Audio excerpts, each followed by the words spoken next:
어머머 세상에. 이게 웬 똥차야? 하필 왜 내 차 옆에 주차했어? 재수없게.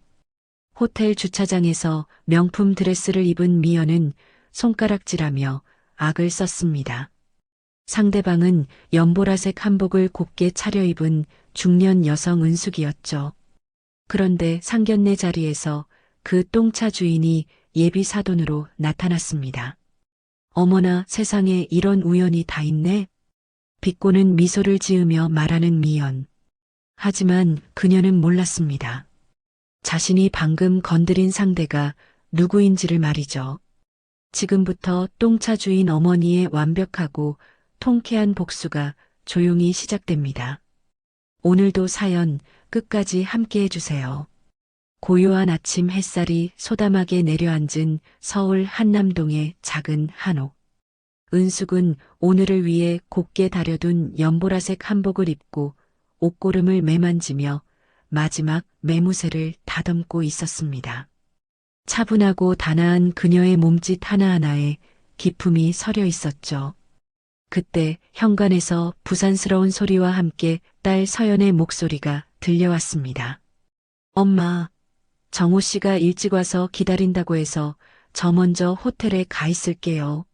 버스 타고 갈 거니까 엄마는 약속 시간 맞춰서 차 끌고 오면 돼요. 서연이 발을 동동 구르며 구두를 신는 모습에 은숙은 부드러운 미소를 지었습니다. 그래, 우리 딸. 너무 서두르지 말고 조심해서 가. 엄마는 조금 뒤에 천천히 갈 테니까 가서 너무 긴장하고 있지 말고. 은숙이 현관까지 나와 딸의 어깨를 따뜻하게 감싸주며 말했습니다. 서연은 그런 엄마의 얼굴을 보며 금세라도 울음이 터질 듯한 표정을 지었습니다. 엄마, 오늘 진짜 중요한 날이잖아요.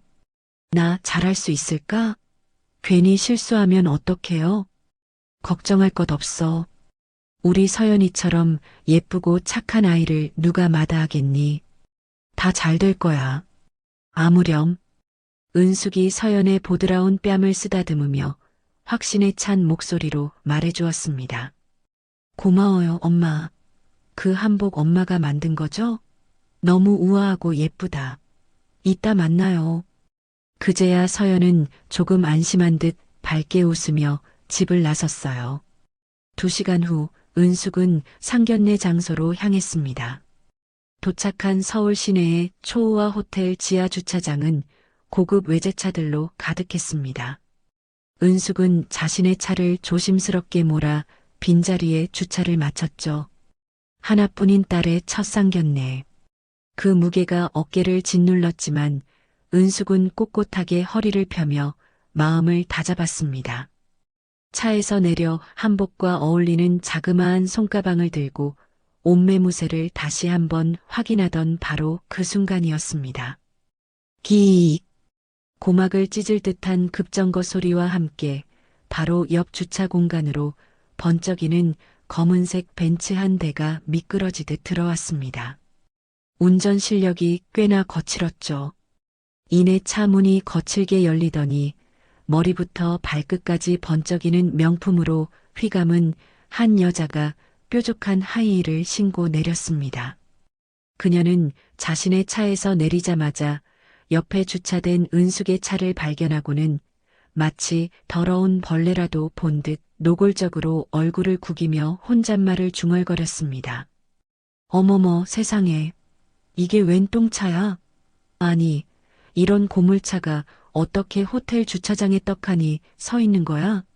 여기가 무슨 폐차장인 줄 아나? 이미연이 콧방귀를 뀌며 경멸이 가득 담긴 목소리로 쏘아붙였습니다. 그녀의 날카로운 목소리가 조용한 주차장에 울려 퍼졌습니다.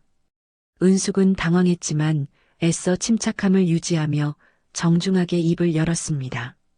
저 죄송한데 제가 먼저 주차를 마친 자리입니다. 제 차가 마음에 안 드시면 다른 자리에 주차하시면 될 것 같아요. 아, 아줌마가 이 차 주인이에요? 여기가 입구에서 제일 가깝단 말이에요. 오늘 진짜 재수옴 붙었네. 당장 차 빼요. 우리 차에 흠집이라도 나면 감당이나 되겠어요? 이미연이 손가락질까지 해가며 악을 썼습니다. 그녀의 히스테릭한 반응에 은숙은 무언가 단단히 오해가 있음을 직감했습니다. 무슨 오해가 있으신 모양인데. 오해는 무슨 놈의 오해요? 이 호텔에는 뭐하러 왔어요? 그 한복은 또 뭐야? 어디 칠순 잔치라도 온 거예요? 이미연이 위아래로 은숙을 훑어보며 비아냥거렸습니다. 은숙의 얼굴이 순간 하얗게 굳어졌습니다. 오늘 이 자리를 위해, 딸을 위해 얼마나 정성껏 차려입고 온 것인데 가슴에 찬물이 끼얹어진 듯 서늘한 기분이 들었습니다. 말씀이 너무 지나치십니다. 은숙이 떨리는 목소리를 애써 억누르며 말했습니다. 지나쳐요? 이딴 똥차나 굴리고 다니는 주제에 어디서 가짱게 점잖은 척이야? 이미연이 금방이라도 손이 올라갈 듯 삿대질을 하며 고래고래 소리를 질렀습니다. 그거고는 자신의 은색 하이힐을 벗어 던져 은숙의 차 창문을 툭툭 쳤죠. 더 이상 대화가 통할 상대가 아니라고 판단한 은숙은 조용히 몸을 돌렸습니다. 중요한 날 이런 무례한 사람과 엮여 기분을 망치고 싶지 않았습니다. 실례했습니다. 어딜 가? 야, 내 말 안 들려? 당신 지금 나 무시하는 거야? 은숙은 더 이상 아무 대꾸도 하지 않고 묵묵히 엘리베이터를 향해 걸어갔습니다. 등 뒤로 이미연의 저주 섞인 고함이 비수처럼 날아와 꽂혔습니다. 아주 뻔뻔하기가 하늘을 찌르네. 쯧쯧 없이 사는 것들은 꼭 저렇게 예의도 없더라. 그렇게 엘리베이터 문이 소리 없이 닫혔습니다. 잠시 후 엘리베이터에서 내린 은숙은 잠시 화장실에 들러 차가운 물로 손을 씻고 흐트러진 곳은 없는지 거울 속 자신을 찬찬히 살폈습니다. 그리고 마음을 다잡고 약속 장소로 발걸음을 옮겼어요. 입구에서 직원의 안내를 받아 룸 안으로 들어서는 순간 은숙은 자신의 두 눈을 의심해야만 했습니다. 그곳에 딸 서연과 한 젊은 남자, 그리고 방금 전 주차장에서 쌍욕을 퍼부었던 바로 그 여자가 떡하니 앉아 있었습니다. 은숙의 얼굴이 순식간에 새하얗게 질렸습니다. 엄마, 이쪽으로 와요. 아무것도 모르는 서연이 해맑게 손을 흔들며 은숙을 불렀습니다. 은숙이 가까이 다가서자 서연이 자리에서 일어나 두 사람에게 자신의 엄마를 자랑스럽게 소개했습니다. 정호 씨, 그리고 어머님. 이쪽이 저희 어머니세요. 그 말을 듣는 순간 이미연의 눈이 휘둥그레 커졌습니다. 마치 귀신이라도 본 듯한 표정이었죠. 하지만 그것도 잠시 그녀의 입가에 곧 경멸과 조소가 뒤섞인 비웃음이 걸렸습니다. 어머나 세상에. 이런 우연이 다 있네. 방금 주차장에서 뵌 분 아니세요? 아주 인상이 깊어서 잊을 수가 없겠더라고요. 이미연이 팔짱을 낀 채 비꼬는 말투로 선수를 쳤습니다. 은숙은 끓어오르는 분노를 간신히 누르며 딸의 앞이라는 사실을 되새겼습니다. 그녀는 조용히 고개를 숙여 정중하게 인사했습니다. 아, 네, 처음 뵙겠습니다. 박은숙입니다. 자리에 앉기가 무섭게 이미연은 기다렸다는 듯 은숙의 한복을 위아래로 훑어보며 콧방귀를 뀌었습니다. 어머, 근데 안 답답하세요? 요즘 세상에 누가 한복을 입고 다녀요. 아, 얼마 전에 사극 드라마에서 기생이 이런 한복 입고 있는 거 봤는데 비슷하네요. 어머니, 한복 디자이너로 일하시는 분한테 무슨 무례한 말씀이세요? 옆에 있던 정호가 기겁하며 말렸지만 이미연의 기세에 눌린 그의 목소리는 들리지도 않았습니다. 한복 디자이너? 시장에서 한복 파시나? 그리고 난 사실을 말한 것뿐인데 뭐가 어때서? 이미연이 어깨를 으쓱하며 얄밉게 말했습니다. 호텔 주차장에서 자신의 기분을 망쳤던 그 똥차가 이 집안의 수준이라는 생각에 속에서부터 천불이 끓어오르고 있었습니다. 은숙은 말없이 앞에 놓인 찻잔을 들어 올렸습니다. 그녀의 손길은 떨림 하나 없이 고요하고 우아했습니다. 사부인께서 입으시는 명품 브랜드의 역사보다 깊은 것이 우리 옷의 역사입니다. 은숙의 차분한 한마디에 시끄럽던 이미연의 표정이 싸늘하게 굳었습니다. 뭐라고요? 지금 저한테 훈계하는 거예요? 훈계가 아니라 제 생각을 말씀드린 것뿐입니다. 은숙이 입가에 희미한 미소를 머금은 채 대답했습니다. 그 여유로운 태도에 약이 바짝 오른 미연이 고함을 지르려던 바로 그때였습니다. 아이고, 죄송합니다. 정말 죄송합니다. 한 남자가 헐레벌떡 뛰어오며 룸문을 활짝 열고 다가왔습니다. 고급 양복 차림이었지만 이마에는 땀이 송골송골 맺혀 있었죠. 바로 이미연의 남편 김영철이었습니다. 제가 회사 회의가 길어지는 바람에 처음 뵙는 자리에 늦게 왔네요. 저는 정우 아버지 되는 김영철입니다. 영철이 숨을 몰아쉬며 은숙에게 허리를 숙여 사과했습니다. 하지만 이미연은 그런 남편의 등장이 반갑다는 듯이 외쳤습니다. 여보, 마침 잘 왔어요. 와서 이 사돈될 분 말씀하시는 것 좀 들어봐요. 아주 가관이라니까. 혼자 몸으로 딸 키우면서 한복 조각이나 기워 입히다 보니 아주 세상이 어떻게 돌아가는지 잘 모르시나 봐. 여보, 그게 무슨 말버릇이야. 영철이 당황하며 아내를 나무랐지만 이미연은 눈 하나 깜짝하지 않았습니다. 사실 영철도 예비 사돈의 행색을 보고 실망스러웠지만 그의 회사 이미지를 망칠까 내색하지 않았거든요. 은숙은 그런 부부를 조용히 지켜보다 조금도 흔들림 없는 목소리로 입을 열었습니다. 자식에게 물려줄 것은 쌓아놓은 재물이 아니라 부모가 평생을 살아온 삶의 품격이라 믿고 살았습니다. 그 순간 테이블 위의 공기가 칼날처럼 서늘하게 변했습니다. 품격? 웃기지 말라 그래요. 이 세상에 돈 없이 지킬 수 있는 품격이 어디 있어요? 돈이 곧 인격이고 품격인 세상이지. 아직도 그런 뜬구름 잡는 소리를 하고 다니니 그 모양 그 꼴로 사는 거라고요. 어머님, 제발 그만하세요. 옆에서 듣고 있던 서연이 울먹이며 조심스럽게 말했습니다. 그러자 이미연의 날카로운 화살은 곧장 서연에게로 향했습니다. 뭘 그만해요? 내가 틀린 말 했어요? 이미연이 서연을 쏘아보며 악에 받친 목소리로 말했습니다. 서연의 눈가에 기어이 투명한 눈물이 방울져 맺혔습니다. 그 모습을 본 은숙의 눈빛이 얼음장처럼 차갑게 변했습니다. 오늘 이 자리에서 금전적인 문제를 논하는 것보다는 두 사람이 앞으로 얼마나 행복하게 살 수 있을지를 이야기하는 것이 더 중요하다고 생각합니다만. 행복? 돈 없이 무슨 행복이 있어요? 현실을 좀 보세요. 미연이 결국 참지 못하고 테이블을 손바닥으로 탁 내리쳤습니다. 은숙은 그런 미연을 조용히 바라보다 곁에 앉은 예비사위 정호에게로 시선을 돌렸습니다.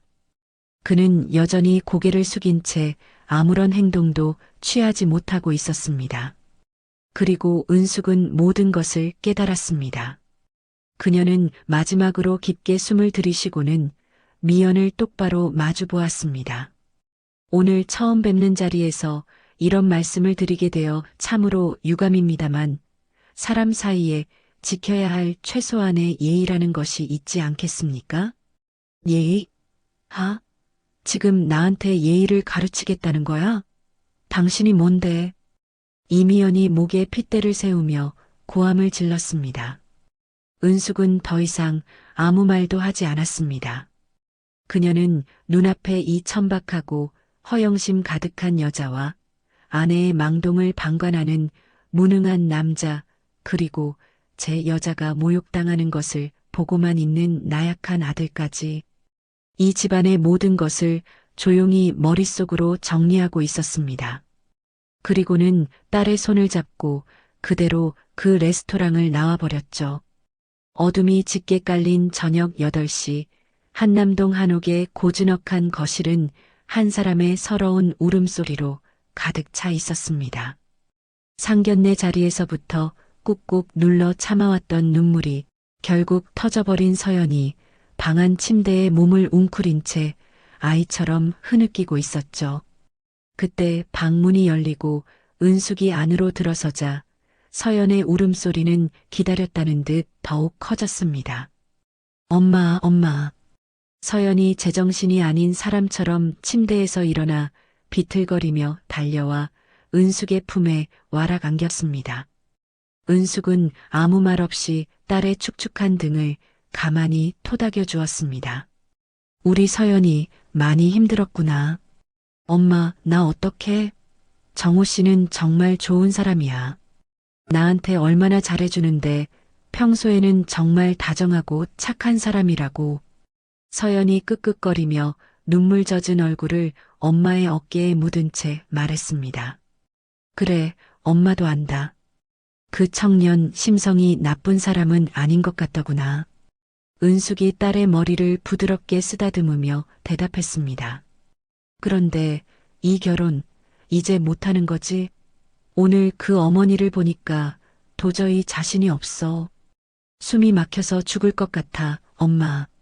서연이 결국 참았던 감정을 터뜨리며 오열하기 시작했습니다. 은숙은 그런 딸을 잠시 안고 있다가 부드럽지만 단호한 손길로 딸의 어깨를 잡고 눈을 맞췄습니다. 서연아, 똑바로 엄마 눈을 보렴. 지금 당장 모든 걸 결정할 필요는 없어. 이 엄마가 생각할 시간을 충분히 주마. 하지만 엄마, 오늘 그 여자가 엄마한테 어떻게 했는지 생각해봐. 내 귀로 듣고도 믿을 수가 없었어. 내가 어떻게 그런 사람을 어머니라고 부르면서 살아? 서연이 분노에 찬 목소리로 소리치며 주먹을 꽉 쥐었습니다.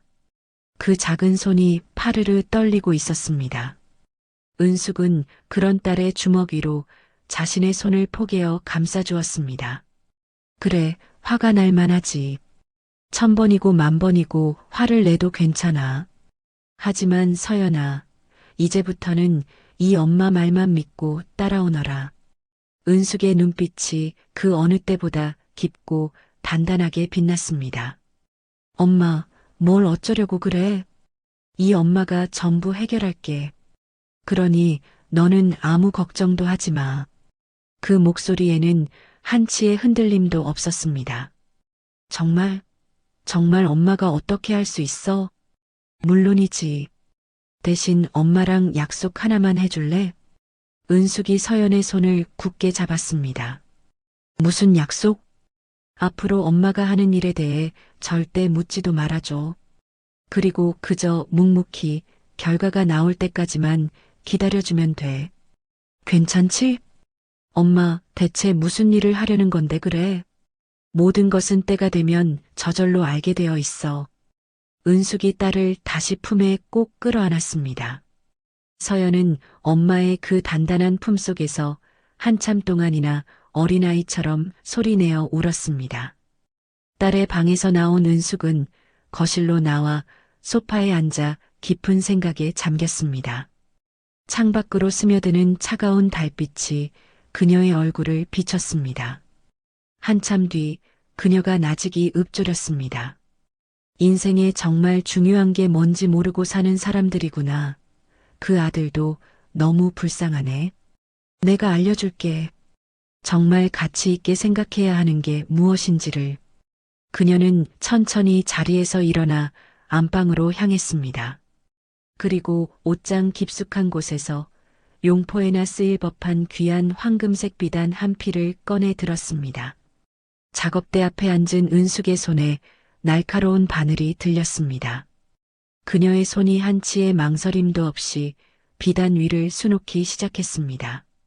고요한 한옥 안에서 밤이 깊어지도록 바늘과 실이 스치는 소리만이 멈추지 않았습니다. 다음 날 오후 뜬 눈으로 밤을 새운 서연은 자신의 작업실에서 애써 복잡한 마음을 다잡으며 디자인 작업에 몰두하고 있었죠. 그때 정적을 깨고 휴대폰이 요란하게 울렸습니다. 화면에는 김정호라는 세 글자가 떠올라 있었습니다. 서연은 잠시 망설이다가 심호흡을 한번 하고 전화를 받았습니다. 여보세요? 서연아, 나 정호야. 어제 우리 엄마 때문에 많이 놀랐지? 내가 대신 사과할게. 미안해. 전화기 너머로 들려오는 정호의 목소리는 잔뜩 기어들어가는 목소리였습니다. 서연은 어젯밤 엄마와의 약속을 떠올리며 억지로 밝은 목소리를 냈습니다. 괜찮아. 우리 엄마가 원래 좀 직설적이고 화끈한 구석이 있어서 그래. 마음에 없는 말도 막 하시고 아기가 있어서 그런 건 절대 아닐 거야. 아기가 있는 게 아니라고? 아, 알겠어.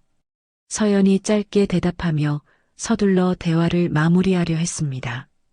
그때 통화 대기음과 함께 다른 전화가 걸려왔습니다. 화면에는 알 수 없는 번호라고 떠 있었습니다. 정호 씨, 나 다른 전화가 와서 이만 끊어야 할 것 같아. 응, 알았어. 그럼 나중에 다시 통화해. 정호와의 전화를 끊자마자 서연은 곧바로 다른 전화를 받았습니다. 여보세요? 장서연 씨 맞죠? 나예요. 김정호 엄마. 전화기 너머로 들려오는 얼음장같이 차갑고 날카로운 목소리. 바로 이미연이었습니다. 서연의 얼굴이 순식간에 돌처럼 굳어졌습니다. 아, 네, 어머님. 안녕하세요. 안녕은 무슨 놈의 안녕. 어제 그 꼴을 보고도 안녕이란 소리가 나와? 집에 가서 곰곰이 생각해 봤는데 생각할수록 기가 막히고 코가 막히더라고요. 이미연은 인사치레도 없이 곧바로 본론을 쏟아냈습니다. 죄송하지만 무슨 말씀이신지. 무슨 말이긴. 당신 엄마 그 불손한 태도 말하는 거 아니야. 어디서 굴러먹던 뼈다귀인지도 모르는 것들이 감히 우리를 뭘로 보고 그따위로 기어올라. 이미연의 목소리가 귀를 찢을 듯이 높아졌습니다. 저희 어머니께서는 조금도 잘못하신 게 없는데요. 잘못이 없어? 잘못이 없다고? 주제 파악도 못하는 게 가장 큰 잘못이지.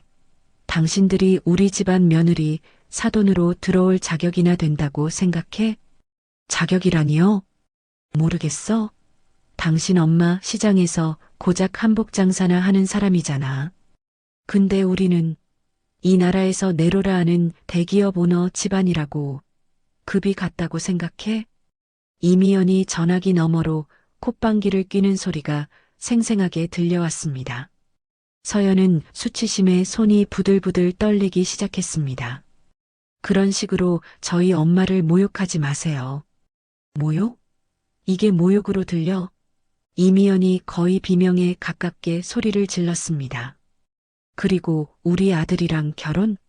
푸아, 웃기지도 않는 소리. 너 같은 애가 우리 집 며느리가 된다고? 지나가던 개가 웃겠다. 어머님 말씀이 너무 심하십니다. 서연의 목소리가 물기에 젖어 가늘게 떨렸습니다. 심해? 이건 시작에 불과해. 너희 같은 것들이 감히 우리 집안을 넘본 대가가 얼마나 끔찍한지 내가 지금부터 하나씩 보여줄 테니까. 정호 씨도 어머님이 이러시는 거 알고 있나요? 우리 정호? 걔가 뭘 알겠어. 그 순진하고 착해 빠진 녀석이 너 같은 여우한테 홀랑 속아 넘어간 거지. 안 그래? 저희가 언제 정호 씨를 속였다는 말씀이세요? 속였잖아. 너희 그 거지 같은 형편 제대로 말이나 했어? 다 쓰러져가는 낡은 한옥에서 내 엄마가 한복 조가리 기워서 버는 그 푼돈으로 연명하는 거 우리 정우한테 사실대로 말했냐고. 이미연의 한마디 한마디가 날카로운 비수가 되어 서연의 심장에 박혔습니다. 서연은 입술을 피가 나도록 꽉 깨물었습니다. 존재 자체가 민폐고 잘못이라고. 너희 같은 것들이 우리 집안에 발을 들이는 순간 우리 가문 전체가 오물 구덩이에 빠지는 거야. 알아들어? 결국 서연의 눈에서 뜨거운 눈물이 왈칵 쏟아져 내렸습니다. 손에서 미끄러져 바닥에 떨어진 휴대폰을 바라보며 두 손으로 얼굴을 감싸고 서럽게 울기 시작했습니다. 한편 서연이 절망의 나락으로 떨어지고 있던 바로 그 시각이었습니다. 은숙은 서울 서초동의 한법률사무소에 반듯한 자세로 앉아 있었습니다. 변호사님, 제가 요청드린 내용 증명, 발송 준비는 다 되었습니까? 네, 사모님. 여기 있습니다. 한번 확인해 보시겠어요? 변호사가 정중하게 서류를 내밀었습니다. 서류에는 어제 있었던 일들이 상세하게 적혀 있었죠. 주차장에서의 폭언과 모욕, 상견례 자리에서 따님에 대한 명예훼손성 발언까지 전부 포함시켰습니다. 네, 좋습니다. 감사합니다. 지체 없이 바로 발송해 주십시오. 은숙이 서류를 내려놓으며 차분하게 말했습니다. 상대방이 어떻게 나올 것 같으십니까? 변호사의 질문에 은숙의 눈빛이 얼음처럼 차갑게 빛났습니다. 처음에는 길길이 날뛰며 분노하겠지요. 자신들이 무슨 짓을 했는지조차 모를 테니 그 다음에는 당황할 겁니다. 그리고 마지막엔 두려워하게 될 겁니다. 은숙이 보낸 내용 증명은 다음날 오후 마치 폭탄처럼 김영철 일가의 평온한 일상 속으로 떨어졌습니다. 회사에서 돌아온 영철은 새하얀 대봉투를 손에 들고 사색이 된 채 거실로 들어섰습니다. 그는 소파에 누워 한가롭게 잡지를 보던 미연을 향해 봉투를 거칠게 내던졌습니다. 당신 도대체 무슨 짓을 하고 다니는 거야? 이게 뭐야, 이게. 영철이 넥타이를 거칠게 풀어헤치며 소리쳤습니다. 미연은 그제야 느릿하게 몸을 일으켰죠. 왜 이렇게 호들갑이야? 그게 뭔데? 뭐긴 뭐야. 법무법인 이름으로 날아온 내용 증명이잖아. 폭언, 모욕, 명예훼손. 당신 그 집 사람들한테 대체 무슨 말을 쏟아낸 거냐고. 아, 그거? 뭘 그런 걸 가지고 난리야. 고작 옷쟁이 여편니가 겁 좀 주려고 수작 부리는 거지.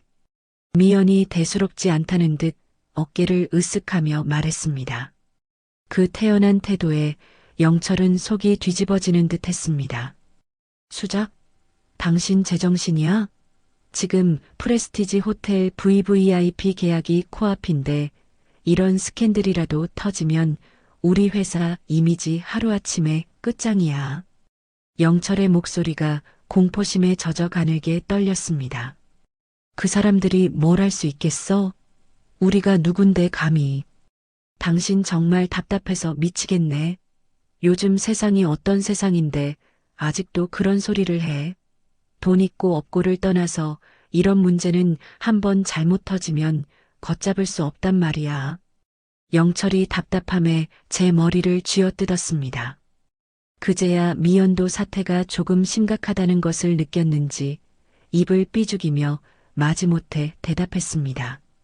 알았어, 알았다고. 그럼 당분간 쥐 죽은 듯이 조용히 있으면 될 거 아니야. 바로 그때 정호가 아무것도 모른 채 집으로 들어왔습니다. 아버지, 어머니, 무슨 안 좋은 일 있으세요? 정호야, 마침 잘 왔다. 너 지금 당장 서연이한테 가서 내 엄마가 정식으로 사과한다고 전해.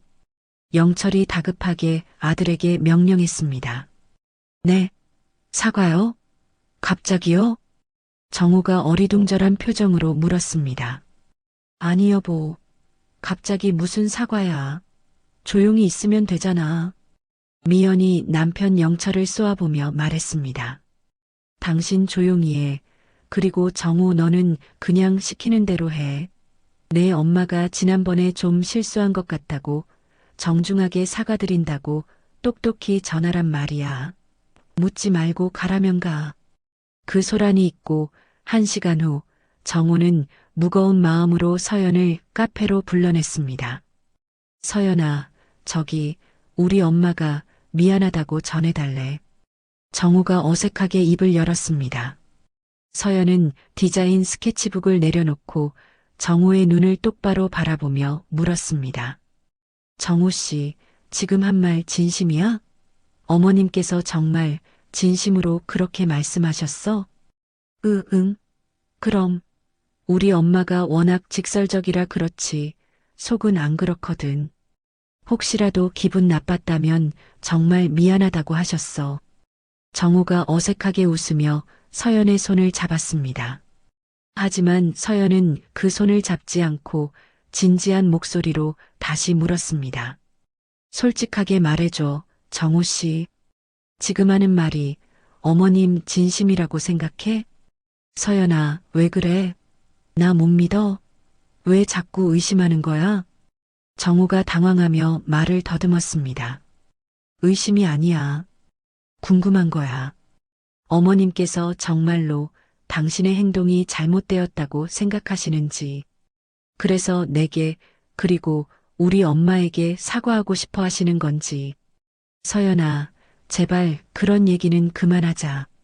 중요한 건 우리가 서로 사랑한다는 거잖아. 안 그래? 정우가 필사적으로 화제를 돌리려 했습니다. 그 모습에 서연의 마음이 차갑게 식어내렸습니다. 사랑만으로 모든 게 다 괜찮아져? 그 사랑으로 우리 엄마가 받은 모욕이 없던 일이 돼? 당연하지. 우리가 서로 사랑하면 어떤 어려움이라도 다 극복할 수 있어. 나만 믿어. 정우가 확신에 찬 목소리로 외쳤지만 그 눈빛은 불안하게 흔들리고 있었습니다. 바로 그때 서연의 휴대폰이 울렸습니다. 사랑하는 엄마라는 이름이었습니다. 엄마 전화네. 잠깐만. 서연이 전화를 받자 수화기 너머로 은숙의 차분한 목소리가 들려왔습니다. 서연아, 지금 어디니? 응, 엄마. 정우 씨랑 카페에 있어. 그래, 잘 됐구나. 정우 군 좀 바꿔줄 수 있을까? 엄마가 할 이야기가 있어서. 엄마가 정우 씨랑 통화하고 싶으시대. 서연이 정우에게 휴대폰을 건넸습니다. 정우는 마른 침을 삼키며 공손하게 전화를 받았습니다. 여보세요? 안녕하세요, 어머님. 정우군. 정우군 어머니 때문에 요즘 상황이 많이 복잡해진 건 알고 있겠죠? 네, 어머님. 죄송합니다. 저희 어머니가 조금 실수를 하신 것 같아서. 실수요? 제가 보기엔 실수가 아니라 명백한 의도를 가진 행동처럼 보이던데요? 은숙의 목소리에 서슬 퍼런 날이 서 있었습니다. 정우는 당황해서 말을 더듬었습니다. 아니요. 그게 절대 아니고요. 내 말을 잘 들어줬으면 좋겠군요. 정우 군이 정말 서연이를 아끼는 마음이 있다면 어머니의 잘못된 방식에서 벗어나 서연이의 곁을 지켜주는 방패가 되어야 하지 않을까요? 방패 말씀이세요? 그래요. 다른 누구도 아닌 바로 정우군 어머니로부터 내 딸을 지켜달라는 뜻이에요. 그 모습을 보여준다면 저도 이 결혼에 대해 다시 한번 긍정적으로 생각해보죠. 정우의 얼굴이 새파랗게 질렸습니다. 어머님, 그건 아무래도 좀. 그게 어려운 일인가요? 내 딸을 지키는 일이 정우 군에게는 그렇게 힘든 일인 건가요? 아닙니다. 그런 뜻은 절대 아닌데. 정우가 우물쭈물하며 대답을 피했습니다. 은숙은 나직이 한숨을 쉬고는 마지막 말을 던졌습니다. 그럼 잘 생각해서 결정해요. 서연이의 곁을 지키는 남자가 될 건지 아니면 평생 어머니의 품속에 있는 아들로 남을 건지. 전화가 끊겼습니다. 정우는 식은땀을 흘리며 휴대폰을 서연에게 돌려주었습니다. 엄마가 뭐라고 하셔? 아무 말씀 안 하셨어. 그냥 우리 둘이 잘 지내라고. 정우는 서연의 눈을 피하며 거짓말을 했습니다. 정말? 응, 정말이야. 서연아, 우리 사랑만 믿자. 응? 정우가 서연의 손을 다시 꽉 잡았지만 서연은 그의 눈빛에 담긴 깊은 동요와 불안함을 똑똑히 읽을 수 있었습니다. 정호가 사랑과 두려움 사이에서 길을 잃고 헤매며 며칠이 흐르는 동안 그의 아버지 김영철의 사무실은 성공에 대한 핑크빛 야망으로 들썩이고 있었습니다. 회사 창립 이래 가장 큰 규모의 사업인 프레스티지 호텔 신축 프로젝트 계약이 바로 코앞으로 다가왔기 때문이었죠. 김 부장, 태산그룹 최종 계약일이 다음 주 금요일이라고 했지? 영철이 최고급 가죽 의자에 몸을 묻고 만족스러운 표정으로 물었습니다. 네, 사장님. 그렇게 확정됐습니다. 태산그룹 회장님께서 직접 오셔서 사인하신다고 합니다. 그래. 허허, 이거 정말 보통 일이 아니구만. 우리 회사 역사를 새로 쓰는 날이야. 영철의 입이 귀에 걸렸습니다. 정말 축하드립니다, 사장님. 이번 계약만 성사되면 우리 회사는 업계 10위권으로 단숨에 뛰어오르는 겁니다. 그런데 말이야, 그 골치 아픈 내용 증명권은 어떻게 처리되고 있어? 성공에 대한 단꿈에 젖어 있던 영철의 표정이 순간 구겨졌습니다. 아, 그건 아직 상대방 쪽에서 별다른 움직임이 없습니다. 휴, 천만다행이군. 이 중요한 시기에 잡음이 새어나가면 모든 게 끝장이야. 영철이 가슴을 쓸어내리며 안도의 한숨을 쉬었습니다. 그날 저녁 콧노래를 부르며 집에 돌아온 영철은 미연에게 폭탄 선언을 했습니다. 여보, 우리 집에서 성대한 파티를 한번 열어야겠어. 파티요? 어머, 좋은 생각인데요? 미연의 눈이 탐욕스럽게 반짝였습니다. 태산그룹 회장님을 비롯해서 관계자들을 싹 다 초대해서 우리 집안이 이 정도라는 걸 확실하게 보여주고 싶어. 당연하죠. 이럴 때일수록 우리가 얼마나 품격 있고 근본 있는 집안인지 과시해야 한다고요. 미연이 신이 나서 맞장구를 쳤습니다. 그런데 말이야, 여보. 영철이 조심스럽게 아내의 눈치를 살피며 말을 꺼냈습니다. 뭔데요? 말해봐요. 그 파티에 서연 씨네 모녀도 초대하는 게 어떨까 싶어서. 뭐라고요? 지금 제정신이에요? 그 재수 없는 것들을 왜 우리 집 파티에 불러요?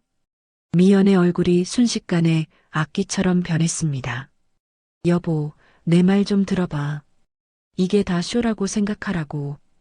태산그룹 사람들 앞에서 우리가 얼마나 화목하고 완벽한 사돈 관계인지 보여주면 계약에도 분명 도움이 될 거 아니야. 화목은 무슨 놈의 화목. 그 여자 얼굴만 봐도 밥맛이 뚝 떨어지는데. 제발, 지금은 당신 개인 감정보다 우리 회사, 우리 집안의 미래가 먼저야. 응? 그리고 그날 그 어머니한테 잘 좀 해. 그 내용 증명 보낸 게 아직도 신경 쓰인다고. 영철이 거의 빌다시피 아내를 달랬습니다. 미연은 팔짱을 낀 채 한참 동안이나 무언가를 골똘히 생각하더니 이내 입가에 독사 같은 미소를 띄었습니다. 좋아요. 당신 소원대로 그 모녀 초대하죠. 정말이야?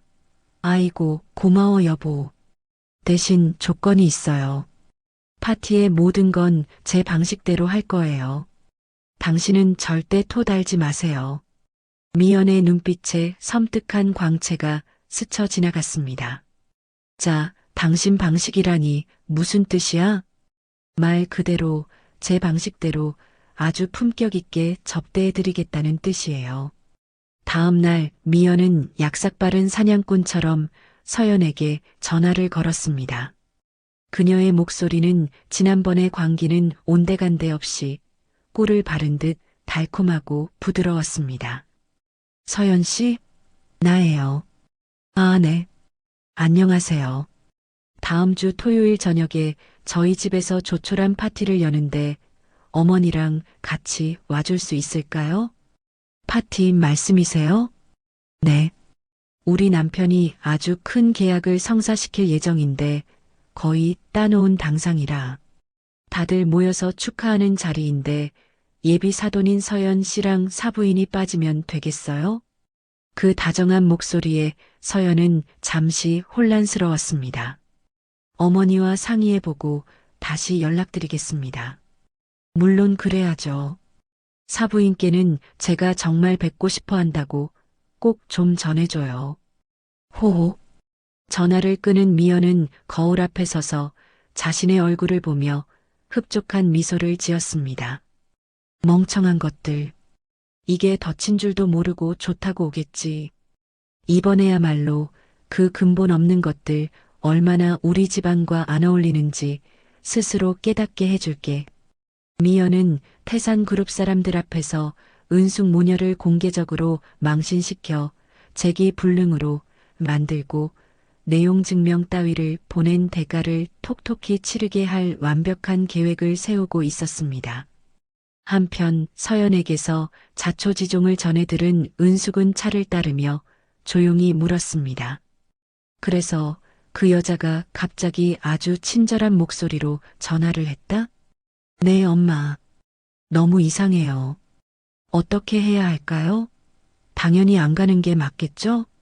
서연이 걱정스러운 얼굴로 물었습니다. 은숙은 찻잔을 내려놓고 단호하게 말했습니다. 아니, 가야지. 당연히 가야 하고 말고. 정말요? 왜요? 가서 직접 봐야겠다. 그 사람들이 어떤 가면을 쓰고 무슨 짓을 꾸미고 있는지. 그리고 내가 주는 마지막 기회이기도 하고. 마지막 기회라니요? 그 사람들이 사람의 도리를 지킬 일말의 가능성이라도 남았는지 아니면 짐승과 다를 바 없는지를 확인하는 마지막 기회 말이다. 은숙의 눈빛이 차갑게 빛났습니다. 그 결과에 따라 엄마가 어떻게 할지를 최종적으로 결정할게. 그날 밤 은숙은 다시 작업실에 불을 밝혔습니다. 며칠 밤낮을 세워가며 수놓았던 황금 비단 매화도 한복이 드디어 완성되었습니다. 그 자태는 인간의 솜씨라고는 믿기지 않을 만큼 고결하고 아름다웠죠. 은숙은 작품을 상자에 정성껏 포장한 뒤 붓을 들어 편지지에 한자 한자 힘주어 써내려갔습니다. 오랜 인연에게 제 마음을 담아보냅니다. 편지를 곱게 접어 함께 넣은 은숙은 택배 상자 받는 사람 란에 또렷한 글씨로 수신인의 이름을 적었습니다. 그곳에는 태산그룹 이영진 회장님 귀하라고 적혀 있었습니다. 이제 모든 준비는 끝났다. 파티를 며칠 앞두고 미연은 자신의 승리를 의심치 않으며 오만한 계획을 다듬고 있었고 은숙은 정막 속에서 조용히 그러나 가장 치명적인 칼을 갈고 있었습니다. 은숙이 태산그룹 회장에게 택배를 보낸 후 그 주 토요일이 되었습니다. 오늘은 바로 미연이 계획한 파티가 열리는 당일이었죠. 은숙은 평소보다 이른 시간에 일어나 정갈하게 마당을 쓸고 차분히 찬물을 올리며 하루를 시작했습니다. 엄마, 정말 오늘 그 파티에 가시는 거예요? 아침 식탁에 마주 앉은 서연이 금방이라도 울상이 될 듯한 얼굴로 물었습니다. 그럼 가야지.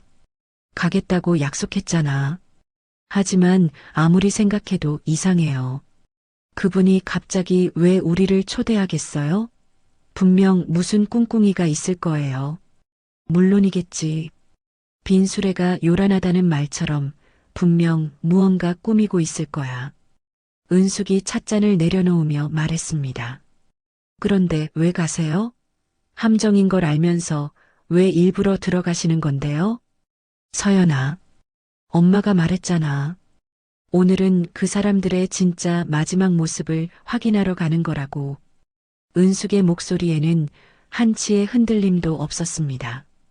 무슨 뜻인지 전 아직도 잘 모르겠어요. 괜찮아. 곧 알게 될 거야. 그러니까 너는 오늘 그냥 엄마 곁에서 무슨 일이 일어나는지 똑똑히 지켜보기만 해. 은숙이 딸의 손을 따뜻하게 그러나 굳게 잡았습니다. 오후 5시 택시가 도착한 곳은 서울 평창동에 위치한 김영철의 으리으리한 저택 앞이었습니다.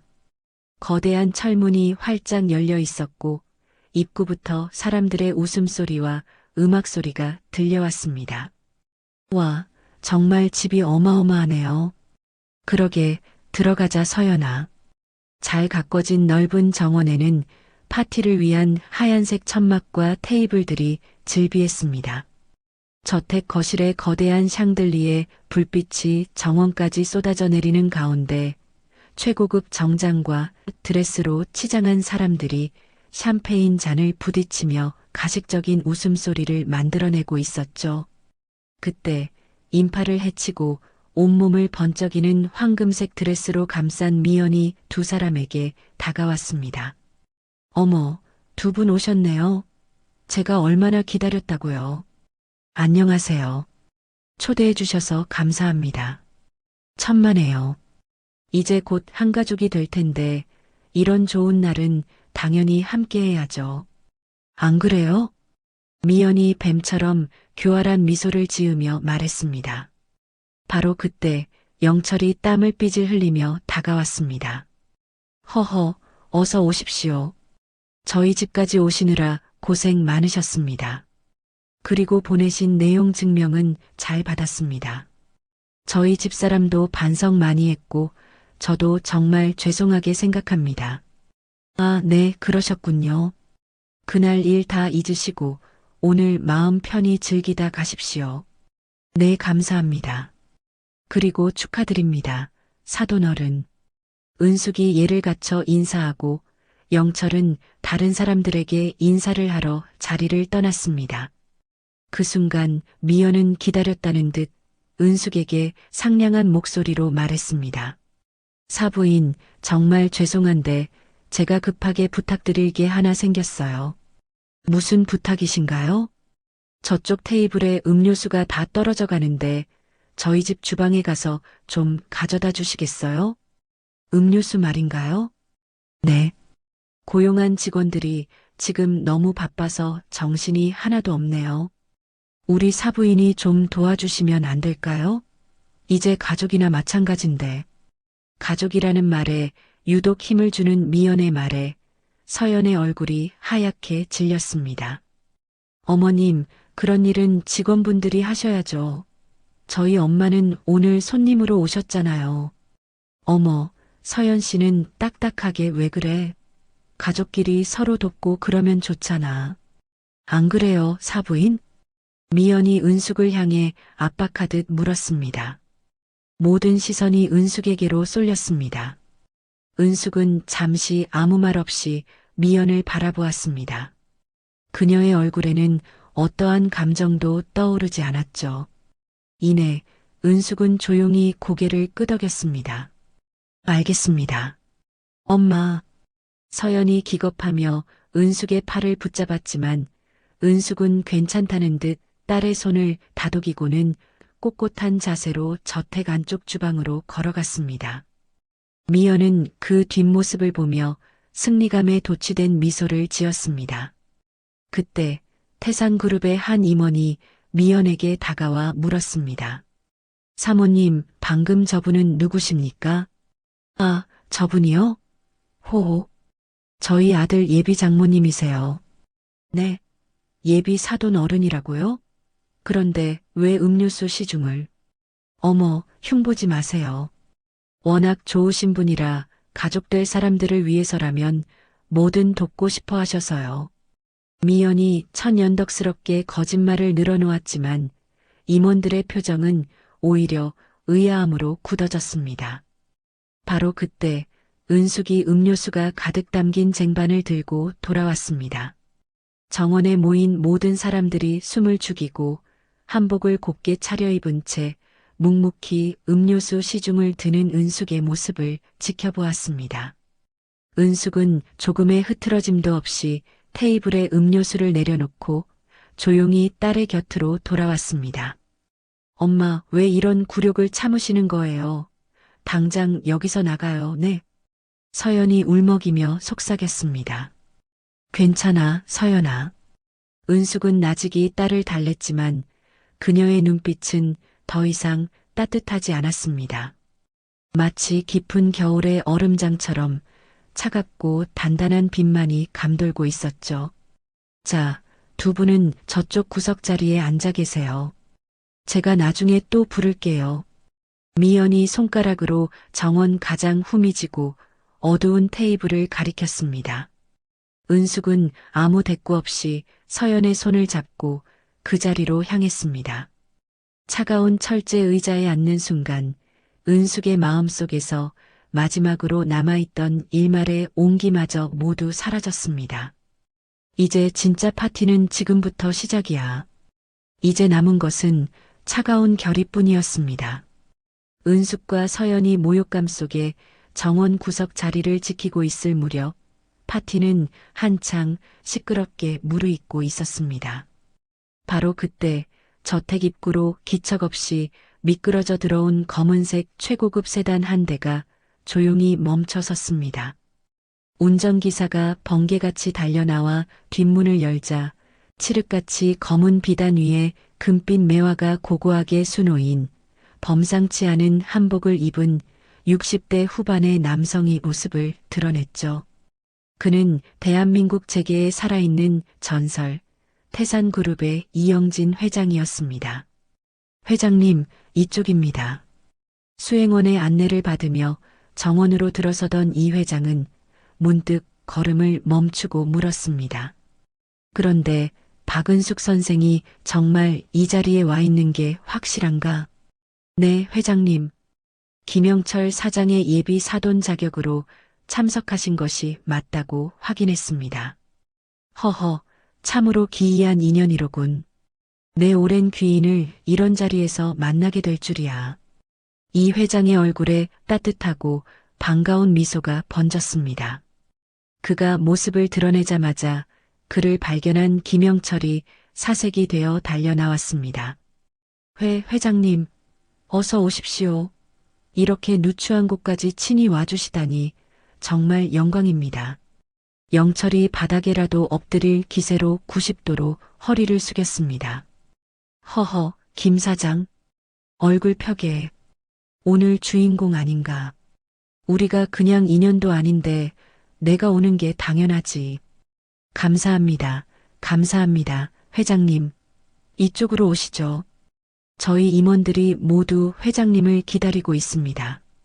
영철이 앞장서서 이 회장을 파티의 중앙으로 안내했습니다. 정원에 모인 모든 사람들의 시선이 일제히 살아있는 권력, 이영진 회장에게로 쏠렸습니다. 하지만 정작 이 회장의 눈은 다른 곳을 향하고 있었죠. 그의 시선은 파티장의 화려함이 아닌 가장 구석지고 어두운 테이블에 조용히 앉아 있는 고고한 연보라색 한복의 실루엣에 머물렀습니다. 이 회장의 얼굴에 반가움이 어렸습니다. 김 사장, 저기 저분 박은숙 선생 아니신가? 아, 네. 저분을 아십니까? 제 아들의 예비장모 되시는 분입니다. 영철이 식은땀을 흘리며 대답했습니다. 바로 그 순간 미연이 보란 듯이 큰 소리를 내며 은숙에게 다가가는 모습이 모두의 눈에 들어왔습니다. 어머, 사부인. 거기서 뭐하고 계세요? 이번에는 저쪽 테이블에 빈 접시들 좀 정리해 주셔야겠어요. 그녀의 목소리는 정원 전체에 울려 퍼질 만큼 컸습니다. 이 회장은 은숙에게 다가가려던 걸음을 멈추고 눈을 가늘게 뜨며 그 광경을 지켜보았습니다. 빈 접시 말인가요? 네. 저것 좀 보세요. 얼마나 지저분해요. 곧 VVIP 손님들 오실 텐데 보기 흉하잖아요. 미연이 손가락으로 테이블을 가리키며 명령했습니다. 서연이 참다 못해 자리에서 벌떡 일어났습니다. 어머님, 그런 일은 파티 직원들이 하는 거잖아요. 어머, 쟤 좀 봐. 직원들은 지금 케이크 나르느라 바쁘다니까? 그리고 이제 한가족 될 사이인데 좀 도우면 어디 덧나? 미연이 차갑게 서연을 쏘아붙였습니다. 이 회장의 얼굴에서 미소가 완전히 사라졌습니다. 사부인, 뭘 꾸물거리세요? 사람들이 다 쳐다보는데 빨리 좀 부탁드릴게요. 미연이 노골적으로 은숙을 재촉했습니다. 은숙은 잠시 눈을 감았다 뜨더니 조용히 자리에서 일어났습니다. 엄마, 안 돼. 하지 마. 서연이 울면서 엄마의 팔을 붙잡았지만 은숙은 괜찮다는 듯 딸의 손을 놓고 묵묵히 빈 접시들이 쌓인 테이블로 걸어갔습니다. 정원에 있던 모든 사람들이 숨을 죽였습니다. 은숙이 고운 한복 차림으로 더러운 음식 찌꺼기가 남은 접시들을 하나씩 차곡차곡 쌓아 올리기 시작했습니다. 태산그룹 임원들 사이에서 수군거리는 소리가 터져 나왔습니다. 아니, 저게 무슨 경우람? 예비 사돈이라면서 완전 하인 취급을 하는구먼. 하지만 미연은 주변의 시선은 아랑곳하지 않고 만족스러운 미소를 지으며 은숙의 모습을 감상했습니다. 바로 그때였습니다. 박은숙 선생, 벼락 같은 고함이 정원의 모든 소음을 잠재웠습니다. 이영진 회장이었습니다. 그가 성큼성큼 분노가 담긴 걸음으로 은숙을 향해 걸어왔습니다. 은숙이 깜짝 놀라 고개를 들었습니다. 어머, 회장님? 여긴 어쩐 일로? 박 선생, 보내주신 선물 정말 잘 받았습니다. 이 황금 매화수 한복은 내 평생 받아본 선물 중 단연 최고였습니다. 오늘 입고 왔는데 어떻습니까? 이 회장이 은숙의 손을 두 손으로 공손히 잡으며 말했습니다. 정원의 모든 사람들이 그대로 얼어붙었습니다. 미연의 얼굴에서 웃음기가 싹 가셨습니다. 과찬의 말씀이십니다, 회장님. 과찬이 아니오. 선생의 솜씨는 이미 경지에 이르렀소. 나라의 보물이라고 해도 과언이 아니지. 이 회장의 진심 어린 칭찬에 미연과 영철의 얼굴은 점점 하얗게 질려갔습니다. 그런데 선생, 지금 여기서 무얼 하고 계신 겁니까? 그 손의 접시는 또 다 무엇이고요?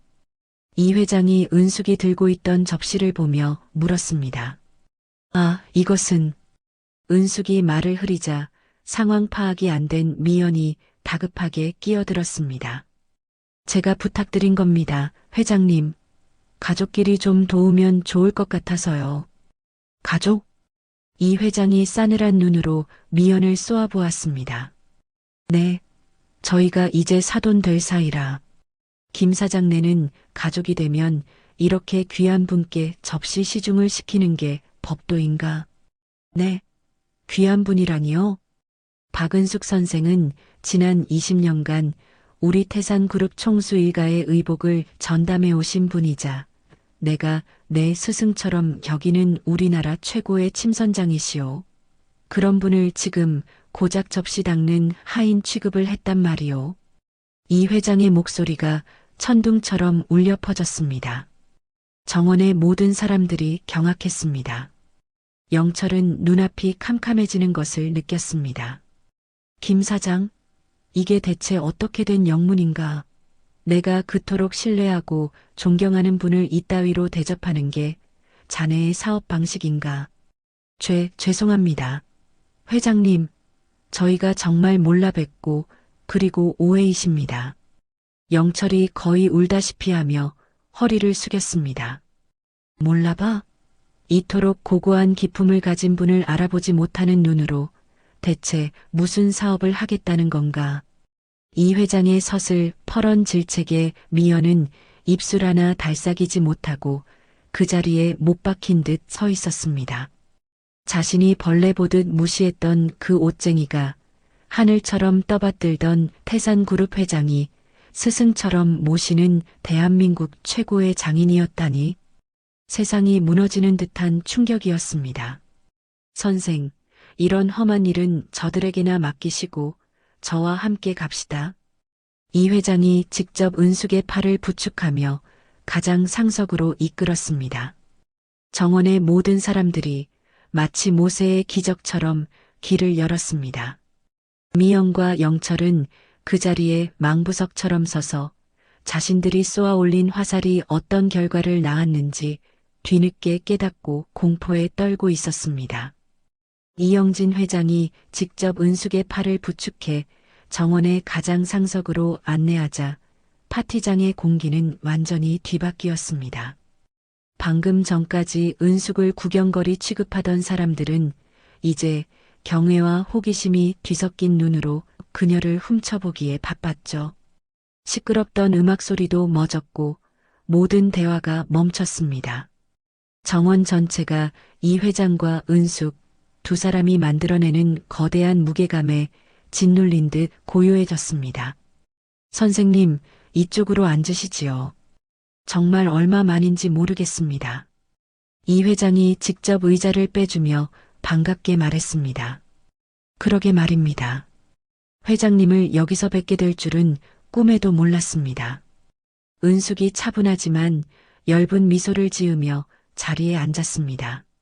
한편 파티의 주인이었던 영철과 미연은 순식간에 투명인간이 되어 멀찍이 서서 어찌할 바를 모르고 있었습니다. 여보, 저 여자가 정말 태산그룹 회장이랑 저렇게 막역한 사이였단 말이야? 영철이 믿을 수 없다는 듯 떨리는 목소리로 물었습니다. 내가 어떻게 알아? 저런 엄청난 배경이 있는 사람인 줄 알았으면 내가 미쳤다고 그렇게 대했겠어?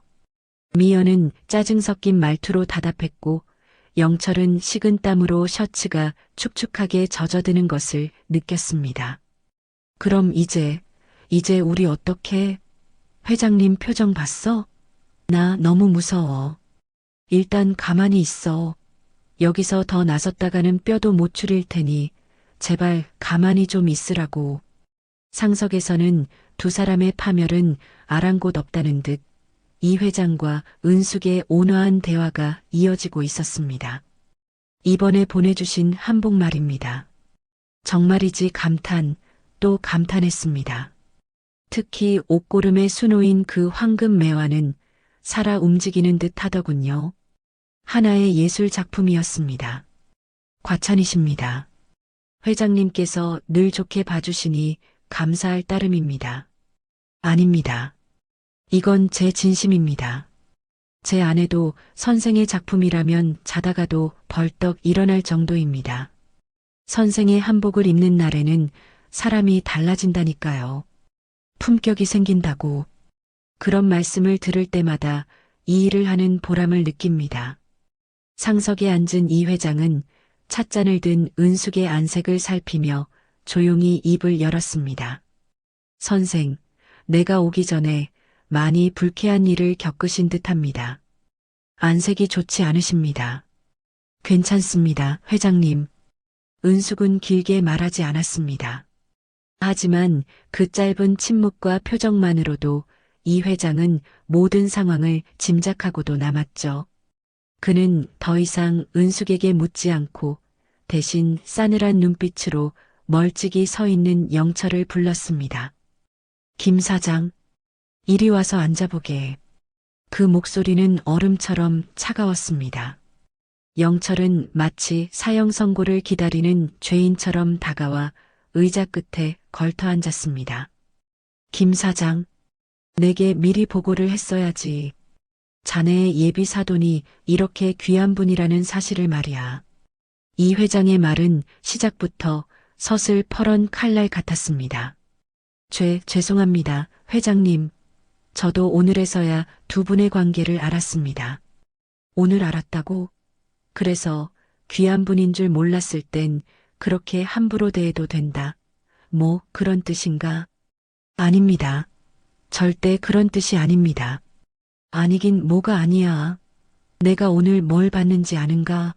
자네 아내는 내가 스승처럼 여기는 분께 하녀처럼 더러운 접시를 치우게 시키고 자네는 그걸 뻔히 지켜보고 있었어.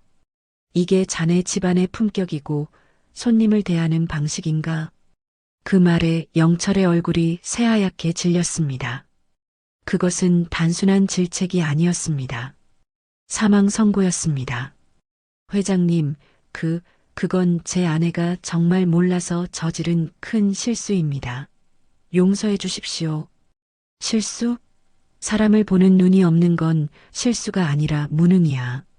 그리고 파트너의 가장 중요한 덕목은 신뢰인데 사람에 대한 기본적인 예의도 없는 사람의 인성과 판단력을 내가 어떻게 신뢰하겠냐는 말이야. 회장님, 그런 뜻이 아니고 솔직히 말해서 아주 실망스럽네. 김 사장, 이 회장의 차가운 한마디에 영철은 온몸에 피가 빠져나가는 듯 했습니다. 사람을 알아보는 안목이 그 정도 수준이니 사업 능력 또한 의심스러운 게 내지론일세. 하물며 직업의 귀천을 따져 사람을 이토록 모욕하는 자와는 상종조차 하지 않는 것이 내 원칙이기도 하고. 회장님, 제발 기회를 한 번만 더 주십시오. 내가 자네라는 사람을 판단할 시간은 충분했네. 자네는 내가 도착하기 전에도 내 귀한 분을 모욕하더니 심지어 내가 두 눈으로 똑똑히 지켜보는 앞에서조차 그분을 또다시 모욕하는 어리석고 무례한 짓을 저지르지 않았나? 자네 스스로 자네의 밑바닥을 아주 잘 보여주었네. 이 회장이 단호하게 말했습니다. 은숙은 이 모든 상황을 그저 찻잔을 매만지며 조용히 지켜보고 있었습니다. 그녀의 표정은 여전히 옅은 미소를 띠고 있었지만 그 눈빛 깊은 곳에서는 차가운 만족감이 희미하게 스쳐 지나갔습니다. 선생, 이런 불쾌한 자리에 더는 계실 필요 없습니다. 저와 함께 나가시지요. 이 회장이 자리에서 일어나며 은숙에게 말했습니다. 아닙니다, 회장님. 저는 제 딸아이와 함께 왔으니 딸과 같이 가보겠습니다. 그러시겠습니까? 알겠습니다. 그럼 내일이라도 따로 시간을 내주시지요. 오늘 상한 마음을 제가 제대로 대접해드리고 싶습니다. 감사합니다, 회장님. 그렇게 하겠습니다. 은숙이 정중하게 대답했습니다. 이 회장은 자리에서 일어나 정원을 가득 메운 사람들을 향해 선언했습니다. 오늘 파티는 이걸로 끝난 것 같군요. 더는 즐거운 자리가 아니니 이만 파하도록 하지.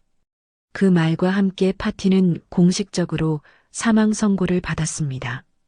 영철은 그 자리에 주저앉을 듯 휘청거렸고 미연은 여전히 자신이 무엇을 잘못했는지조차 모르는 멍한 표정으로 서 있을 뿐이었습니다.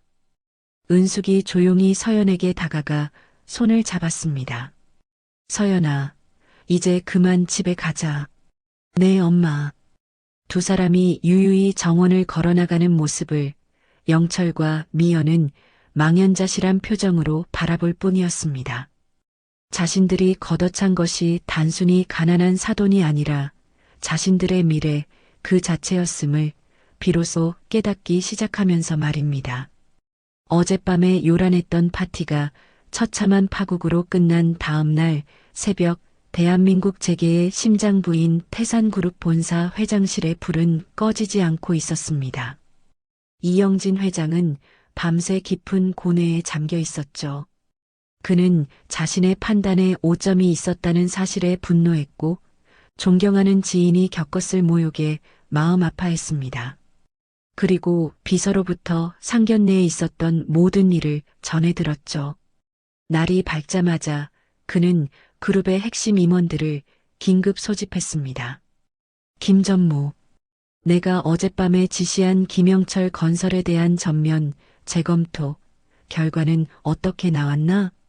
이 회장이 어두운 표정으로 묻자 김 전무가 두꺼운 파일을 펼쳐 보였습니다. 회장님, 예상보다 훨씬 더 심각한 문제점들이 다수 발견됐습니다. 하나도 빠짐없이 구체적으로 보고하게. 먼저 3년 전 목동 아파트 건설 현장에서 하청업체에 대금을 제때 지급하지 않아 소송까지 갔던 기록이 있습니다. 간신히 합의는 했지만 업계에서는 악명이 높더군요. 이 회장의 미간에 깊은 주름이 패였습니다. 그뿐만이 아닙니다. 작년에는 평택 물류창고 건설 현장에서 안전수칙을 무시하고 공사를 강행하다가 인부 한 명이 크게 다치는 사고도 있었습니다.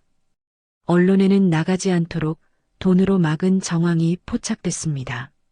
계속하게 세무조사 기록상 탈세 혐의는 없었지만 법의 허점을 교묘하게 이용하는 공격적인 절세 방식으로 여러 차례 국세청의 경고를 받은 바 있습니다. 그리고 회장님께서 가장 우려하실 만한 부분입니다. 전무가 잠시 말을 머뭇거렸습니다. 현장 직원들에 대한 갑질 문제입니다. 특히 김영철 사장의 아내 이미연 씨가 수시로 현장에 나타나 직원들에게 인격 모독적인 폭언을 퍼붓고 협력업체 대표들을 자기 집 하인처럼 부린다는 증언에 파도 끝이 없이 나왔습니다. 이 회장의 눈빛이 얼음장처럼 차가워졌습니다. 어젯밤 내 눈으로 직접 확인한 그대로로군. 네. 인격적으로 상당한 결함이 있는 인물로 판단됩니다. 이런 회사와 파트너십을 맺는다는 사실이 외부에 알려질 경우 우리 그룹의 청렴한 이미지에 심각한 타격이 예상됩니다. 이 회장이 의자에 등을 깊게 기대며 눈을 감았습니다. 박은숙 선생 같은 분을 그리 대하는 사람들이니 힘없는 다른 이들에게는 어찌했겠나? 짐작하고도 남지. 계약을 재검토하시겠습니까?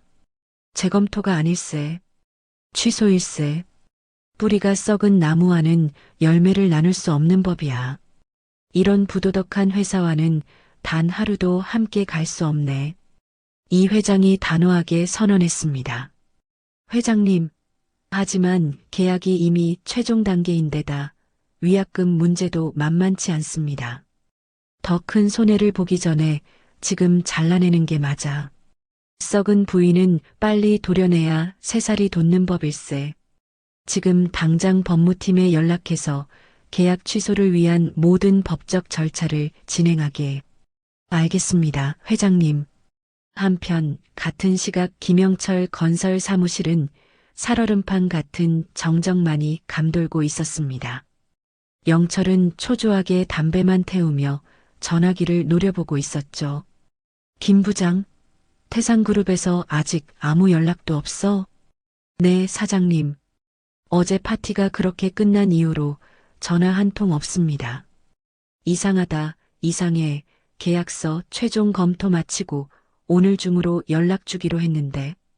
바로 그때 영철의 책상의 전화벨이 지옥의 종소리처럼 울려 퍼졌습니다. 여보세요. 김영철 건설, 김영철입니다. 김영철 사장님이시죠? 태산그룹 법무팀의 김민수 차장입니다. 아, 차장님, 기다리고 있었습니다. 좋은 소식이죠? 그렇죠? 영철의 목소리에 신락 같은 기대감이 묻어났습니다. 유감스럽게도 좋지 않은 소식을 전해드리게 되었습니다. 네, 그게 무슨 말씀이십니까? 귀사와 진행 중이던 프레스티지 호텔 신축 사업 계약건에 대해 최종 재검토한 결과 저희 태산그룹은 본 계약을 진행하기 어렵다는 결론을 내렸습니다. 진행이 어렵다니요? 갑자기 왜 그런 말씀을 하십니까? 영철의 얼굴에서 핏기가 사라졌습니다. 여러 복합적인 사유가 있지만 가장 큰 문제는 파트너사에 대한 신뢰도 문제입니다. 신뢰도라니요. 저희가 무슨 신뢰를 잃을 짓을 했다고. 자세한 내용은 금일 중으로 발송될 공식 내용 증명을 통해 확인하시기 바랍니다. 그럼 이만. 전화가 끊어진 후 영철은 수화기를 든 채 그대로 무너져 내렸습니다. 10년간의 꿈이, 회사의 명운이, 자신의 모든 것이 산산조각 나는 소리가 들리는 듯 했습니다. 그날 오후 넋이 나간 채 집으로 돌아온 영철은 미연에게 계약 취소 사실을 알렸습니다. 뭐라고요?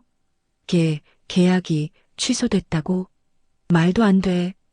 미연이 날카롭게 소리를 질렀습니다.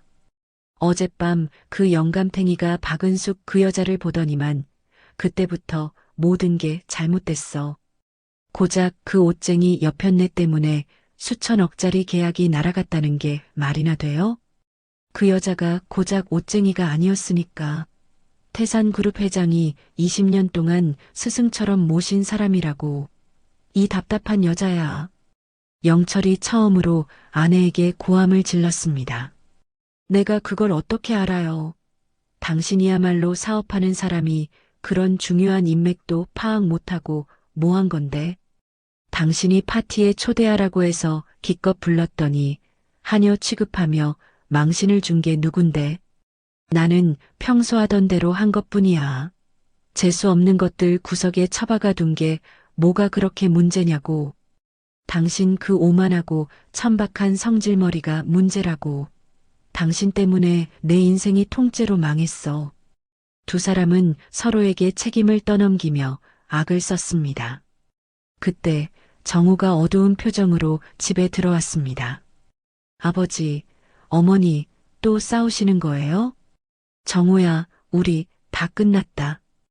회사 망하게 생겼어. 영철이 절망적인 목소리로 말했습니다.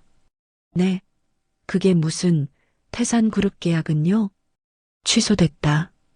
어젯밤 일 때문에. 미연이 분노에 찬 눈으로 아들을 쏘아보며 말했습니다. 너 때문이야. 네가 어디서 그런 근본도 없는 계집애를 데리고 와서 내 예비 장모라는 여자가 우리 집안을 아주 풍비박산을 내놨다고. 서연이 어머니가요? 그게 무슨 상관인데요? 그 여자가 태산그룹 회장이랑 아주 끈끈한 사이였던 거야. 정우의 얼굴이 복잡하게 굳어졌습니다. 바로 그때 그의 주머니에서 휴대폰이 조용히 울렸습니다. 서연에게서 온 문자였습니다. 정우 씨, 우리 만나서 이야기 좀 해야 할 것 같아. 더는 미룰 수 없는 이야기가 있어. 정우는 그 문자를 보며 깊은 한숨을 내쉬었습니다. 아버지의 사업, 어머니의 히스테리, 그리고 이제 막다른 길에 다다른 자신의 사랑까지. 자신을 둘러싼 모든 것이 한꺼번에 무너져 내리고 있었습니다. 이영진 회장이 파티를 파탄내고 떠난 지 지옥 같은 사흘이 흘렀습니다. 그 시간 동안 김영철은 망가진 인형처럼 태산그룹 본사 로비를 찾아가 무릎이라도 꿇을 기세로 회장과의 면담을 애원했지만 번번이 문전박대당했죠. 회사는 이미 죽은 것이나 다름없었습니다. 사장님, 태산그룹에서 공식 내용 증명이 도착했습니다. 비서가 거의 울음이 터지기 직전의 얼굴로 사무실에 들어와 새하얀 서류 봉투를 내밀었습니다. 영철은 떨리는 손으로 그것을 받아들었습니다. 종이 한 장이 천근만근처럼 무겁게 느껴졌습니다. 그는 봉투를 뜯어 그 안의 판결문과도 같은 문장들을 읽어내려가기 시작했습니다. 파트너사 대표 및 그 가족의 심각한 갑질 문제, 과거 하청업체 대금 미지급 소송 기록, 공사 현장 안전 수칙 위반 및 은폐 의혹 등 당사가 중시하는 파트너로서의 품격과 신뢰도에 돌이킬 수 없는 결격 사유가 발견되었기에 본 계약을 공식적으로 파기한다. 영철이 서류를 읽어내려가며 얼굴이 점점 창백해졌습니다. 그것은 단순한 계약 파기 통보가 아니었습니다. 태산그룹이 자신들의 모든 부도덕한 과거 행적을 이미 속속들이 파악하고 있다는 일종의 판결문이었죠. 그리고 계약서 제8조 2항 귀책 사유로 인한 계약 파기 시 위약금 조항에 따라 총 계약금의 30%에 해당하는 50억 원을 배상할 것을 청구합니다. 비서의 마지막 말에 영철은 숨조차 쉴 수 없었습니다. 50억? 우리가 위약금을 내라고? 네, 사장님. 저희 쪽 귀책 사유가 명백하기에 법적으로도 방법이 없다고 합니다. 영철의 손에서 서류가 힘없이 바닥으로 떨어졌습니다. 그는 의자에 앉은 채 마치 영혼이라도 빠져나간 사람처럼 허공만을 응시했습니다. 사장님, 괜찮으십니까? 괜찮을 리가 있나? 이제 정말로 모든 게 끝이야. 한편 저택에서는 미연이 여전히 현실을 부정하며 거실을 미친 사람처럼 서성이고 있었습니다. 말도 안 돼. 이건 꿈이야. 고작 그깟 일로 그 옷쟁이 여편네 하나 때문에 수천억짜리 계약을 취소해. 이건 태산그룹의 갑질이야. 내가 언론에 다 터뜨릴 거야. 그때 영철이 유령 같은 몰골로 집에 돌아와 아내를 향해 소리쳤습니다. 닥쳐. 제발 그 입 좀 닥쳐. 뭐라고요? 당신 지금 나한테 고작 그깟 일이 아니라고 몇 번을 말해. 난 평소 하던 대로 했을 뿐이야. 평소에 하던 대로 하는 게 문제라고. 바로 그때 현관문이 열리며 정우가 무거운 표정으로 들어섰습니다. 아버지, 어머니, 또 싸우시는 거예요? 잘 왔다, 정우야. 너도 똑똑히 들어. 이 모든 게 다 그가 짜는 결혼 때문이야. 미연이 아들에게 증오의 화살을 돌렸습니다. 어머니, 그건 아니죠. 어머니께서 서연이 어머니께 그런 짓만 안 하셨어도. 정우가 조심스럽게 하지만 단호하게 말했습니다. 어머니, 저도 이제야 알겠어요. 어머니가 평소에 얼마나 다른 사람들을 짓밟고 살아오셨는지. 너까지 어떻게 해? 전 서연이랑 결혼할 겁니다. 어머니가 아무리 반대하셔도 끝까지 지켜낼 거예요. 뭐라고? 그리고 오늘 서연이 어머니를 찾아뵙고 무릎 꿇고 사죄드릴 겁니다. 어머니와 아버지를 대신해서요. 정우가 결연하게 말했습니다. 미연은 그 자리에 힘없이 주저앉았습니다. 남편의 사업도 이제는 아들의 마음마저 자신을 떠나버린 현실을 도저히 받아들일 수가 없었습니다. 그 이후에도 두 사람의 추악한 싸움이 끝없이 이어졌습니다. 미연은 결국 울부짖으며 방으로 뛰어들어가 문을 쾅 닫아버렸습니다. 텅 빈 거실, 영철은 허탈하게 천장만 바라보았습니다. 아버지. 정우가 조용히 아버지의 곁으로 다가왔습니다. 아직 늦지 않았어요, 아버지. 늦지 않아? 50억 빚더미에 올라앉고 회사는 공중분해 직전인데 진심으로 사과드리는 것부터 시작하면 돼요. 사과한다고 그 계약이 다시 살아날까? 계약보다 더 중요한 게 있잖아요. 그게 뭐냐? 사람답게 사는 거요. 영철은 아들을 보며 자조적인 웃음을 지었습니다. 방 안에서는 여전히 미연의 처절한 흐느낌이 새어나오고 있었습니다. 그녀는 아직도 자신이 무엇을 잘못했는지 진정으로 깨닫지 못하고 있었습니다. 한편 은숙의 고요한 한옥에서는 따뜻한 차 향기가 번지고 있었습니다. 엄마, 방금 정우 씨한테서 연락 왔어요. 그래. 만나서 꼭 할 이야기가 있대요. 은숙이 찻잔을 내려놓고 딸의 눈을 가만히 바라보았습니다. 서연아, 이제 모든 것은 네가 결정할 때야. 결정이요? 그래. 이 모든 지옥 같은 일들을 겪고 나서도 네가 정말로 그 사람의 손을 잡고 싶은지, 그 집안과 인연을 맺고 싶은지 온전히 너의 마음으로 결정하거라. 서연은 말없이 고개를 끄덕였습니다. 지난 며칠간의 일들이 파노라마처럼 머릿속을 스쳐 지나갔습니다. 지옥 같았던 파티, 비굴했던 예비 시아버지, 광기에 찼던 예비 시어머니, 그리고 그 모든 것을 뚫고 처음으로 자신을 향해 목소리를 내주었던 정호의 얼굴까지. 이제 선택은 오롯이 그녀의 몫이었습니다. 다음 날 서연은 정호와의 만남에서 돌아온 후 어머니와 마주 앉았습니다.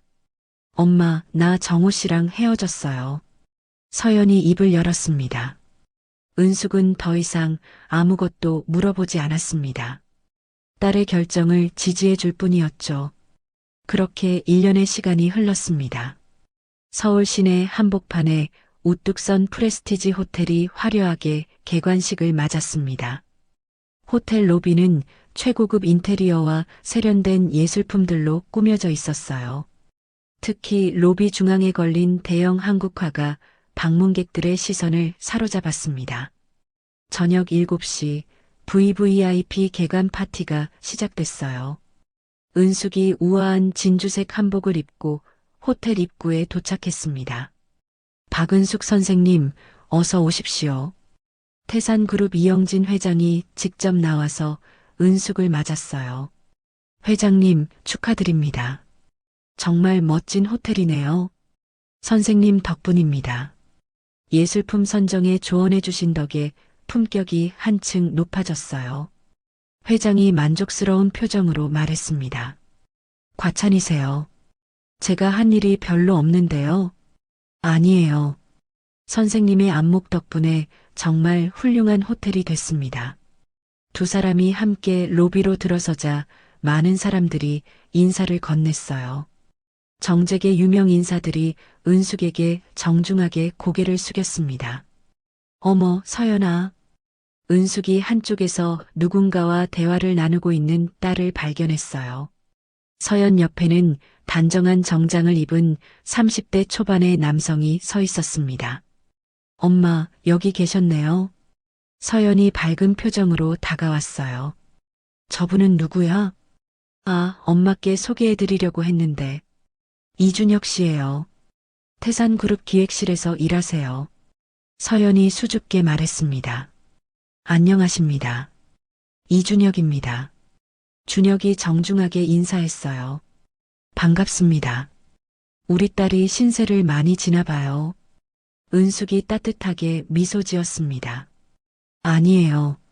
서연 씨가 저에게 더 많은 도움을 주고 계세요. 그래요? 우리 딸이 어떤 도움을 주는데요? 미술 전시 기획 일을 도와주고 계세요. 정말 감각이 뛰어나시더라고요. 준혁의 말에 은숙이 딸을 자랑스럽게 바라봤어요. 서연아, 언제부터 그런 일을 했어? 몇 달 전부터요. 준혁 씨가 기회를 만들어 주셨어요. 그래, 좋은 일이네. 은숙이 준혁을 다시 바라봤습니다. 그의 눈빛에서 진실함과 따뜻함을 느낄 수 있었어요. 엄마, 준혁 씨 부모님께서 저희를 만나고 싶어 하세요. 서연이 조심스럽게 말했어요. 그래, 언제든 좋아. 은숙이 흔쾌히 대답했습니다. 바로 그때 태산그룹 회장이 다가왔어요. 선생님, 준혁이와 인사하셨군요. 네, 좋은 청년이네요.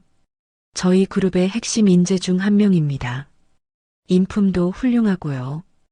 회장이 준혁을 자랑스럽게 소개했어요. 그런데 혹시 둘이 회장이 은숙에게 조심스럽게 물었습니다. 네, 서로 좋아하는 것 같아요. 은숙이 미소 지으며 대답했어요. 축하드립니다. 정말 좋은 인연이네요. 회장이 진심으로 축하했습니다. 그때 한 직원이 회장에게 다가와 귓속말을 했어요. 아, 그렇게 됐군요. 회장의 표정이 잠깐 어두워졌습니다. 무슨 일이세요? 은숙이 물었어요. 김영철 건설이 결국 부도가 났다고 하네요. 그래요? 네, 위약금을 감당하지 못해서 가족들도 많이 힘들어한다고 들었습니다. 은숙이 잠깐 침묵했어요. 선생님, 혹시 마음이 불편하세요?